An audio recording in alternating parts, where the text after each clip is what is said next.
Hi, I'm Mendo, and we're going to talk about these N-95 masks today.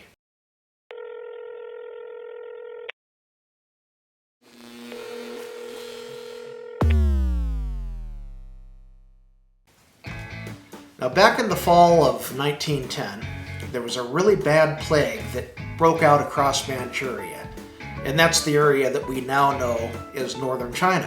What followed between Russia and China was a scientific arms race of sort between the two countries, and they were hoping that the more superior nation would be able to take charge of the region that had been contested by one country or another for centuries.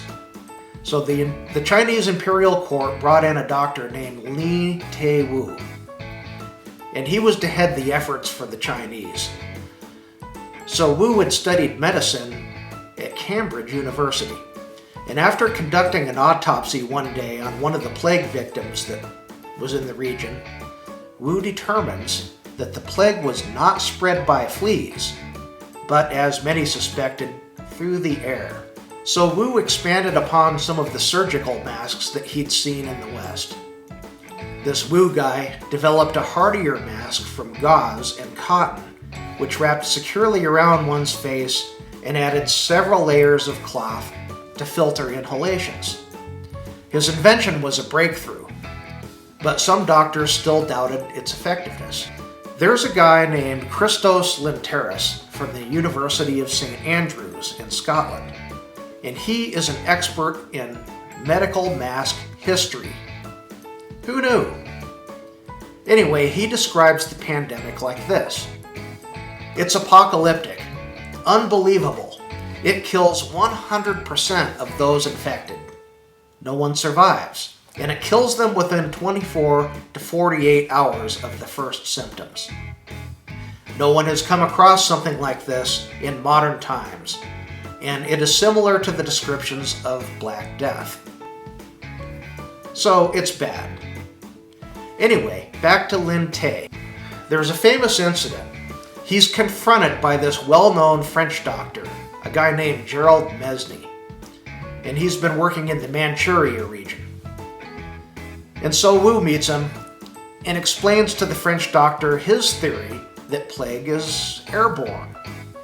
And the French guy, he humiliates him, and in very racist terms says, "What can we expect from a Chinaman?"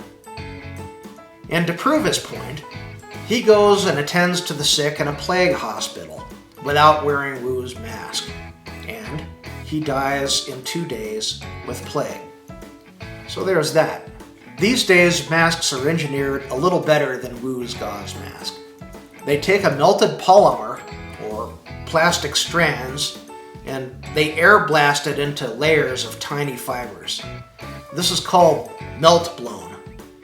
It looks a lot like fiberglass matting up close, and they have huge spaces between them. As particles, whether silica or viruses, fly into this maze of fibers, they get stuck making these turns. 3M, the maker of this mask that I'm talking about today, added an electrostatic charge to the material, so even smaller particles find themselves pulled towards the fibers as the air passes through. Meanwhile, because there's big holes in those fibers, breathing is relatively easy.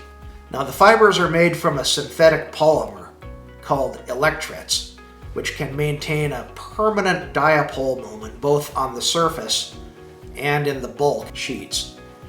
In many ways, they are the electrostatic equivalent of permanent magnets. Because the manufactured fibers have such a high resistance to absorption of moisture, they can stay electrolyzed or magnetized for many, many years, but obviously have a finite lifetime when in use. As you can see, these are good until May of 2024. The longer you wear an N95 respirator, the more efficient it becomes at filtering out particles. More particles just help filter more particles. But breathing becomes more difficult over time because more particles. the gaping holes between the fibers get clogged up with particles, which is why the N-95 respirator can't be worn for more than 8 hours at a time in a very dusty environment. It doesn't stop filtering, it just gets really hard to breathe comfortably. So these masks have a lot more going for them than you would think at first glance. And it turns out that they are actually a respirator if you put them on right. Not knowing much about N95 respirators, I bought 2 boxes of them at Home Depot way back when there were only about a dozen or so reported cases of COVID-19 in the US. Now these are not medical grade, but as the packaging suggests, they are designed to protect the wearer from dust and small particulates, including other people's vapory breath. So what's the difference between this mask and the blue medical grade mask that doesn't have this cool vent feature? Well, it isn't blue for one thing, but the main difference besides the color is the cool vent feature. You would think that the medical grade masks would have this upgraded feature because medical professionals have to wear these things all the time, but you would be wrong. You can see that it allows an outward flow of air, which makes things a bit nicer for the wearer, but it doesn't completely protect anyone else from the vapor that's being expelled out the one-way vent and onto patients. So in actuality, the medical people have to put up with a hotter, more uncomfortable mask than, say, the person sanding the floor. That being said, trying to get my hands on some medical grade masks is next to impossible at this point. Perhaps in a few months it might be different. So yes, I've been doing it all wrong as usual. But it was an honest mistake. And it's not because I don't care about the people around me, what can I say? I didn't know. But even with the vent on here, it's much better than wearing nothing, which I see a lot of people out there doing.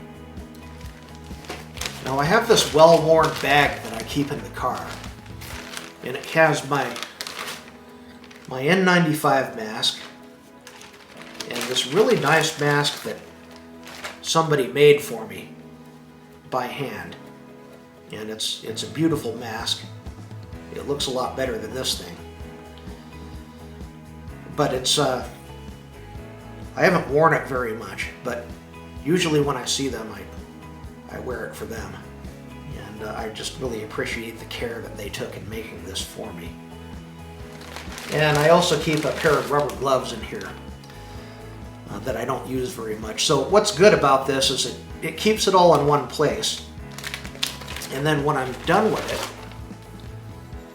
I just put the stuff back in the bag like this, and then I have this Lysol spray, and no, it's not in an aerosol can, and so I can just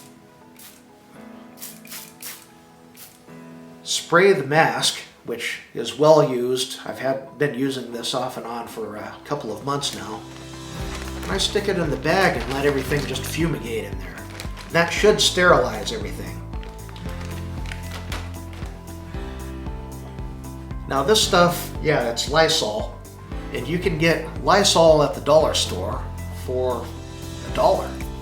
And this makes 5 gallons. And this is definitely not a gallon, so it lasts quite a while, and we just have these cheap little spray bottles all over the place. And so we wrote down what it is. It's a little bit worn off here, but we all know that this is the Lysol, and compared to going out there and buying those steel aerosol-filled cans, this is a much better way to go. We can even use these things to spray ourselves down if we've been in a particularly nasty environment like at Walmart, where people are just crowding in there and most people aren't wearing masks.